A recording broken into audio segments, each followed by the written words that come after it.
Les poutres du plancher de transfert du nouveau palais de justice de Paris sont en béton armé précontraint par poste-tension. Une fois les poutres et les planchers réalisés, et dès qu'ils ont atteint la résistance requise, les opérations de mise en tension peuvent commencer. Tout d'abord, on procède à l'enfilage des câbles dans les gaines. Deux types de câbles sont utilisés dans le projet.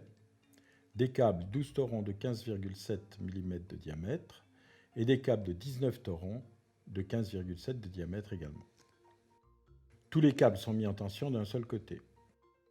Du côté passif, on met en place la noix d'ancrage dans laquelle s'ancrent les clavettes disposées sur chaque toron. Du côté actif, on dispose des doigts d'enfilage à l'extrémité de chaque toron afin de guider le vérin lors de son positionnement sur le câble.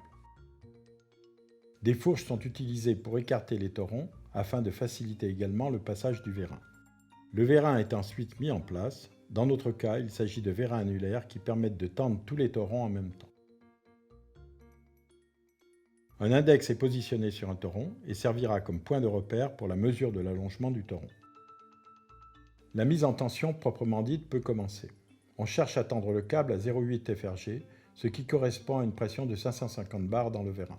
La mise en tension s'effectue par paliers successifs de 100 bars, contrôlés par un manomètre. À chaque palier de 100 bars, un opérateur mesure l'allongement du câble. Grâce à la corrélation entre pression et allongement, le chargé de mise en précontrainte détecte immédiatement les cas d'anomalies qui peuvent survenir. Lorsque la mise en tension se déroule comme prévu, le vérin est retiré du câble dès que la pression nominale est atteinte. On procède enfin au recépage des câbles et la mise en tension est terminée. Les gaines sont ensuite injectées au coulis pour protéger les câbles. Des évents sont disposés au point haut du tracé des câbles et permettent de s'assurer que le coulis remplit sa gaine. Enfin, l'ancrage des câbles est refermé par un mortier sans retrait.